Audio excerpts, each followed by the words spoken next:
We really are one in humanity. Let's talk about this.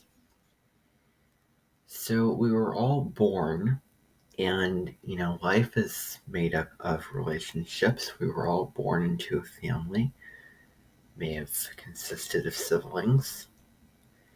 We all have our grandparents, or, a lot of us do, aunts, uncles, cousins, and we all have each other.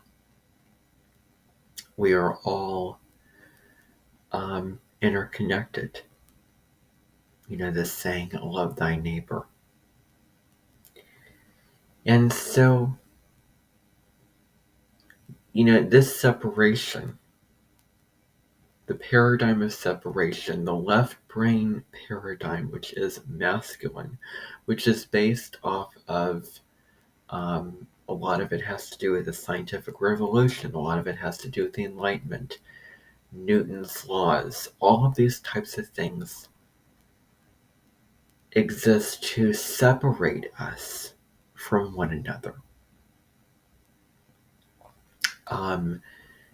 We can look at the time-space three-dimensional reality and see that we are separate from one another. But then we look at a more five-dimensional spiritual and feminine reality, and we can see that we are more connected to one another than possibly we were conditioned into being disconnected when we were growing up. Who knows?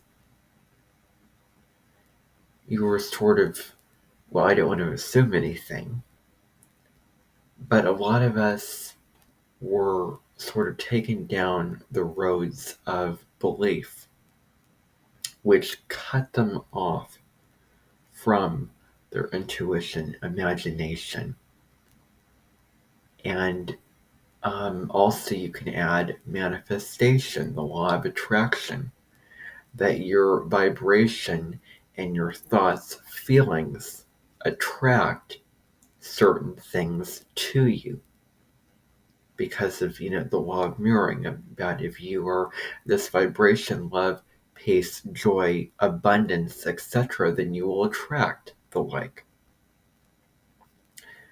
There's also setting intention, where you hold an intention and the thing is not to have any expectation, to release expectation, to release this to be a certain way, to release the need for this to be in a certain form, come at a certain time, in a certain place, at a certain quality, but to just allow spirit, the divine, the universe, to do its magic. You hold the intention and then you let it go. Now, when it comes to the work of Lynn McTaggart, she has evidence to prove that setting intentions changes lives and heals other people. And we can really, because a huge part of our lives is centered around the question, how can we be of service to our fellow, man or woman?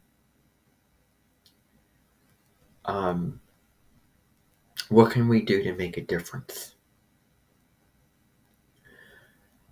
And so, we're moving into a brand new age. We're in a transition out of Pisces, which was an age centered around oneness, but it was also religion. It was also a time when being yourself and having your own, personal set of beliefs in religion and being completely yourself was, it was difficult, or it was more difficult, and it was really frowned upon. Now we're moving into the Aquarian age of freedom, where everyone is finding a way to be more of themselves and sort of have their own contribution to the mix.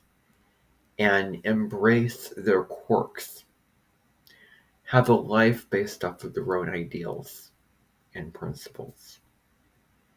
Um, so that's a huge part of the Aquarian age is looking at other people and seeing the unity in diversity, of accepting people as they are, embracing their qualities and what they have to give without the judgment, without, oh, I'm judging this person, this, they're that, they're this political party, they're this ethnicity, they're this race, where there's no pedestal where some races or, citizens, nations, ethnicities are above others. Or maybe we don't put others down. Everyone is, allowed to be themselves, and if we can approach other people with, humanity, open-mindedness, love, compassion, acceptance for, um, you know, them to be exactly who they are, without trying to mold them into a person whom you'd like to, who you'd like them to become. This is the Aquarian age, where it's about humanity, but it's also about the individuals who make it up. You can have a forest with, the huge forest landscape, but certain trees make up that forest. And opposite Aquarius is Leo, which is about shining, being who you are, not being afraid to express yourself, being the spotlight, to have your own unique gift, and really, not hold back, but to embrace and celebrate yourself, falling in love with yourself, um, and putting yourself out there, being unapologetically yourself, not getting caught up in ego, but because that's sort of the downside of Leo, is getting caught in the ego, but on a soul level, of a truth level of, okay, this is me and I'm expressing this. And let's hold space for this. Let's not judge people for showing this, but let's welcome and invite them in this age where we are one in humanity. Pluto moving into Aquarius is really a big transit about, well, decentralization, power to the people, that we are sovereign, we can make our own decisions, and what's really for the good of all.